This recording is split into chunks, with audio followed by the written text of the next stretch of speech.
There is a text that was buried by time, purged from the official records and hidden from the eyes of the masses for centuries. It is known as the Apocalypse of Elijah. While most ancient scrolls speak of spiritual battles in vague, poetic terms, this forbidden manuscript does something far more terrifying. It provides a technical blueprint of a world that looks exactly like our own. Imagine a text, thousands of years old, that describes a global leader not as a mere politician, but as a biological anomaly, a being with a dual pupil eye and a body that seems to be a fusion of flesh and something else.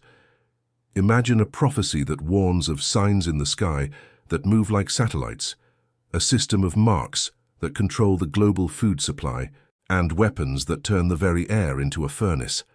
The Apocalypse of Elijah was suppressed because it was too specific. It didn't just predict the end of the world, it predicted the rise of a technological dictatorship, a lawless science that would attempt to rewrite the human genome and enslave the planet through a synthetic grid. Today, we are going to strip away the academic labels. We are going to ignore the dates and the folios. We are going straight into the heart of the manuscript to uncover the forbidden content that describes our modern technology with chilling precision. This is the reality of the Deceiver, the war of the elements, and the final judgment of the metal. Prepare yourself, you are about to hear what they didn't want you to read. To understand the warning contained within this forbidden manuscript, we must look at the specific, disturbing physical blueprint it provides for the figure known as the Son of Lawlessness. This text does not merely speak of a symbolic evil, it provides a biological profile that defies the era in which it was written. The manuscript describes a being whose very existence seems to be the result of a synthetic or highly advanced genetic intervention. The text is explicit about his appearance, and the details are unsettlingly precise. It claims that his legs are thin, yet his hands are broad and massive. Most striking is the description of his face. His right eye is described as being shot with blood, while his left eye is luminous, clear, and different from a human eye. It possesses two pupils. In the context of ancient writing, this is an anomaly that suggests a dual nature. Perhaps a biological eye paired with a mechanical or optical enhancement that allows for a spectrum of vision far beyond the human range. He is described as having white eyebrows and a forehead that is dark, but not through natural pigmentation. The text suggests a kind of shadow or interface that sits upon his brow. When he speaks, his teeth are displayed as being of different lengths, jagged and uneven, giving him a predatory, non-natural silhouette. But it is his power over the physical realm that truly points toward a technology we are only now beginning to grasp. The manuscript reveals that this figure possesses the ability to perform signs that were once considered magic, but now mirror the capabilities of holographic projection or molecular manipulation. It is written that he will strive with the sun and cause it to fall, and he will strive with the moon and make it turn to blood. While ancient readers saw this as a cosmic miracle, a modern perspective sees the manipulation of the atmosphere. The ability to change the way light refracts through the sky, creating artificial celestial events to command the worship of the masses. He does not walk upon the earth as a mere man. He moves with a speed and an authority over the elements that the text distinguishes from the divine. He flies in the air and walks upon the sea as upon dry land. The manuscript emphasizes that these are deceptive works. They are not the product of a Holy Spirit, but of a calculated, lawless science. He is a master of the material world, a technician of the flesh who uses his distorted body and his command over light and shadow to mimic the Creator. He is described as being young, yet possessing a spirit that is ancient and cold. The text warns that his smallness, or his seemingly frail frame, is a mask for a power that can bend the very laws of physics. He is the ultimate deceiver because he looks like a man, yet his biological markers, the dual pupils, the mismatched limbs, and the command over atmospheric light, betray him as something entirely other. He is the first warning in the manuscript, a warning against the worship of a being who is more machine and miracle worker than human. As we move deeper into the manuscript, the narrative shifts from the physical body of the Deceiver to the terrifying mechanics of his global conquest. This is not a war fought with the swords and shields of the ancient world. The text describes a war of the elements that sounds chillingly like a theater of modern, high-tech combustion and chemical warfare. The manuscript details a world where the very air and water are turned into instruments of mass destruction, orchestrated by a force that understands the hidden properties of the physical universe. The text speaks of a fire that behaves in ways that defy natural logic. This fire does not merely burn wood or stone, it is described as a force that consumes the earth and dries up the deep. It mentions flames that fall from the sky, not as meteorites, but as directed strikes that target specific regions. Modern readers might recognize this as the description of incendiary munitions or directed energy weaponry that can vaporize water sources and incinerate vast areas in seconds. The manuscript warns that the clouds of the sky will no longer rain water, but will instead drop down fire, suggesting a total weaponization of the atmosphere. In this era of conflict, the manuscript describes the shaking of the foundations. It claims the earth will become like scum on the top of water or dust before the wind. This isn't just poetic imagery of instability. It reflects the devastating impact of high-yield explosives or seismic weaponry that liquefies the ground and turns cities into debris fields. The text insists that during these wars, the sun will be darkened and the moon will not give its light. While this has been traditionally viewed as an eclipse, the context suggests a thick darkness caused by the literal pollutants of war, smoke, ash, and perhaps chemical agents that hang in the air, blotting out the stars for weeks at a time. Furthermore, the text reveals a strange biological component to this warfare. It speaks of pestilence and vials of wrath that do not strike all people equally. It describes a scenario where those who have not aligned themselves with the Deceiver find their bodies failing, their skin reacting to the very environment. This suggests a form of targeted biological or radiological warfare, where the elements are tuned to eliminate specific populations while leaving the infrastructure of the Deceiver intact. The manuscript also highlights a terrifying technological glitch in the natural order. It says the sea will roar and boil, yet the fish within it will die and rise to the surface in such numbers that the stench covers the land. This is a vivid depiction of thermal pollution or underwater detonations that destroy entire ecosystems instantly. The War of the Elements is a description of a world where the Deceiver has gained full control over the periodic table, using the fundamental building blocks of reality to crush resistance. There is a specific mention of iron and bronze weeping or crying out. In the language of the manuscript, this signifies the failure of man-made structures and the melting of the very machines used to wage these wars. It portrays a landscape of molten metal and scorched earth, where the technology used to dominate the world eventually turns into a liquid furnace that swallows its creators. This is the reality of the forbidden text, a vision of a world where war is no longer a human struggle, but a systematic elemental erasure of life through advanced, scorched earth protocols. In the third segment of the manuscript, the focus shifts upward toward the heavens. The text moves away from the scorched earth and directs our attention to the signs in the sky, presenting a chillingly accurate depiction of aerial dominance and orbital surveillance. Long before the invention of the aircraft or the satellite, this forbidden text described objects and lights moving through the clouds with a purpose and a speed that terrified those who witnessed them.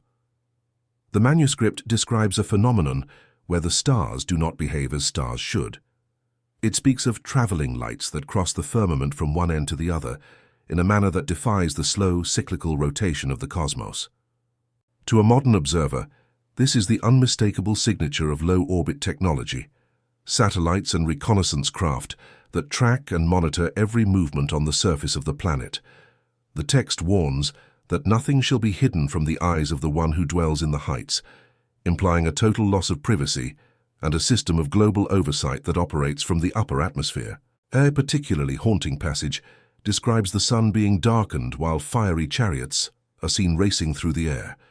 The text is careful to distinguish these from natural clouds or birds. These chariots move with a great noise and a vibration that causes the earth to tremble below. This isn't the silent spiritual movement of angels. This is the mechanical, heavy-duty presence of advanced flight technology. The manuscript suggests that these aerial entities are used to transport the Deceiver's forces across vast distances in the blink of an eye, allowing him to suppress rebellions before they can even begin. But the signs are not merely physical craft. They are also optical. The text describes wonders shown in the sky that are intended to manipulate the psychology of the masses. It mentions images that speak appearing in the clouds and visions that can be seen by everyone on Earth simultaneously.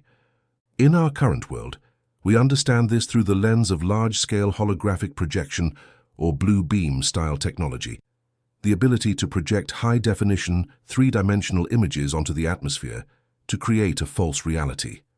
The manuscript warns that these signs are lying wonders, designed to convince the population that the Deceiver is a god who commands the very fabric of the heavens. The manuscript also touches upon the changing of the seasons and the alteration of the times via the sky. It describes a sky that can be turned black as sackcloth or red as blood at the command of the lawless one. This points toward atmospheric modification, the ability to spray aerosols or deploy chemical shields in the stratosphere to block sunlight or alter the planetary climate. This aerial dominance is the Deceiver's greatest tool of intimidation. By controlling what the people see when they look up, he controls their hope and their perception of truth. The text concludes this section with a warning about the falling of the stars. It describes a rain of light that strikes the earth, but unlike a meteor shower, these stars target the cities and the strongholds of the righteous. This is a description of orbital bombardment, kinetic energy weapons or rods from God that can strike with the force of a nuclear weapon without the radioactive fallout. The sky, once a source of divine inspiration, is transformed by the manuscript into a grid of surveillance and a platform for ultimate destruction. The manuscript now turns its focus toward the most intimate and terrifying aspect of the Deceiver's reign, the absolute control over the human body and the resources that sustain it. This section, often referred to as the biological harvest, describes a world where the natural cycle of life is interrupted and replaced by a system of artificial rationing and physical marking. It paints a picture of a society where one's existence is tied to a digital or biological seal, without which survival is impossible. The text is chillingly specific about the mark. It does not describe it as a mere symbolic gesture or a piece of jewelry. It speaks of a seal placed upon the right hand and the forehead. According to the manuscript, this mark is the only way to buy or sell, but its implications go far beyond commerce. The text suggests that the mark is linked to the very vitality of the person.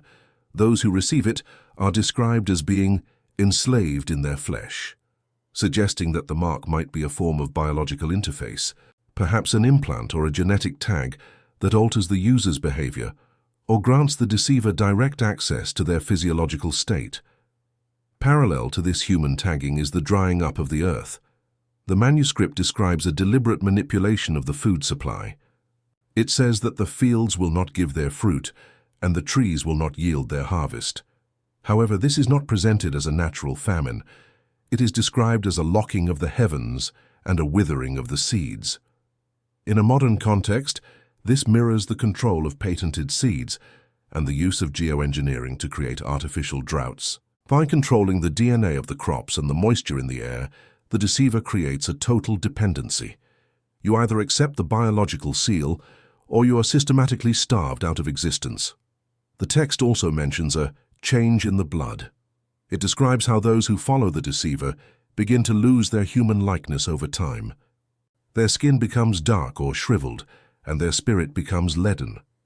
This hints at a slow-acting biological degradation or a forced evolution.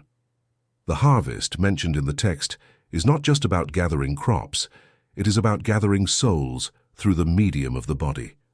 The manuscript warns that the Deceiver hunts for the souls of men by first capturing their biological needs. There is a haunting description of the lament of the earth during this period. The manuscript says that even the gold and silver will be cast into the streets, for they will have no value. In a world where the only currency is the biological mark, traditional wealth becomes obsolete. The harvest is the final consolidation of power, a transition from a world of free exchange to a world of absolute, programmed survival. The manuscript makes it clear, The body itself becomes the property of the state. Those who refuse the mark are forced into the wilderness, living off a land that the deceiver is actively trying to kill, creating a stark divide between the synthetic society and the natural outcasts. Even in the shadow of a global technological dictatorship, the manuscript reveals that the deceiver is not unopposed. This section details a resistance that is as mysterious as it is resilient. It focuses on the arrival and the defiance of specific figures, most notably the two prophets, Enoch and Elijah, who descend to confront the son of lawlessness on his own ground. This is not a typical rebellion of soldiers. It is a clash of fundamental powers that the text describes with startling physical detail. The manuscript portrays these two figures not as fragile old men, but as beings whose presence disrupts the deceiver's artificial order. When they confront him, they do not use conventional weapons. The text describes them as having the power to shut the heavens and turn the waters into blood through their word alone. To the deceiver, who relies on complex machinery and atmospheric manipulation to achieve the same effects, these prophets represent a source code he cannot hack. They are a biological and spiritual anomaly that his systems cannot predict or contain. The confrontation is described in a series of rounds or public spectacles. The deceiver, desperate to maintain his image as a god, attempts to execute them using his most advanced methods of destruction. The manuscript says he fights against them with a power that should be absolute. Yet in a stunning reversal of natural law, the prophets are killed. Their bodies are left in the streets of the great city, and then, under the gaze of the entire world, they are restored. The text emphasizes that the breath of life re-enters them, and they stand on their feet, causing a great fear to fall upon those who see them. This public resurrection is the ultimate failure of the deceiver's surveillance state. His images that speak cannot explain away a reality that defies his programmed physics. Furthermore, the manuscript speaks of a wider resistance, those who have refused the mark and fled to the mountains and the hollows of the earth. These individuals are hunted by the deceiver's aerial craft and his lawless ministers. However, the text mentions a peculiar protection. It claims that those who remain faithful are covered by the wings, or hidden in a way that the deceiver's eyes, his orbital surveillance and dual pupil vision, cannot perceive. It suggests a form of stealth that is not technological, but inherent to their refusal to join the synthetic network. The Martyrs' Resistance is characterized by a specific type of courage, the willingness to face the iron and the fire, and the manuscript details how the resistance fighters are subjected to trials of metal, where their resolve is tested against the deceiver's machinery. Yet the text insists that for every one who falls, the deceiver's grip on the world loosens. Their resistance exposes the hollowness of his power. It proves that his miracles are merely tricks of the light, and that his authority ends where the human spirit begins. This part of the manuscript serves as a tactical manual for the soul, reminding the reader that no matter how advanced the cage, the occupant still holds the key to their own defiance. As the manuscript nears its conclusion, it describes a period of total planetary restructuring that transcends the war of the elements. This is the Great Transformation, a sequence of events where the physical geography of the Earth is violently and systematically reshaped. The text moves away from the actions of men and the deceiver, focusing instead on a global cataclysm that mirrors the effects of large-scale geoengineering or a literal planetary reboot. The manuscript is specific about the leveling of the world's topography. It states that the high mountains will be brought low, and the crags and the valleys will be filled. To the ancient mind, this was a divine miracle. To the modern reader, it describes a world where the very tectonic and crustal stability of the planet has been compromised. Whether through the use of seismic resonance technology or the sheer force of the fire described earlier, the Earth's surface is flattened. This removal of natural barriers, mountains and deep valleys, suggests the creation of a global open field, a world with no place to hide, perfectly suited for the total surveillance and control the deceiver sought to establish. But the transformation is not just about the land, it is about the chemistry of the planet itself. The text describes a process where the Earth is purified by fire until it becomes smooth like a tablet. It claims that the scum of the world, the pollutants, The ruins of the cities and the iron carcasses of the Deceiver's war machines are melted down. The manuscript describes the earth smelling of sulfur and the smoke of the burning, rising for days.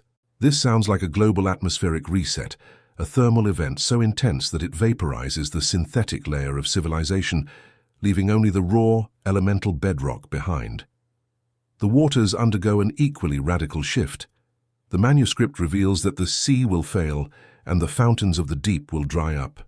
It describes a transition from a planet of vast, untamable oceans to a world where water is scarce and strictly managed.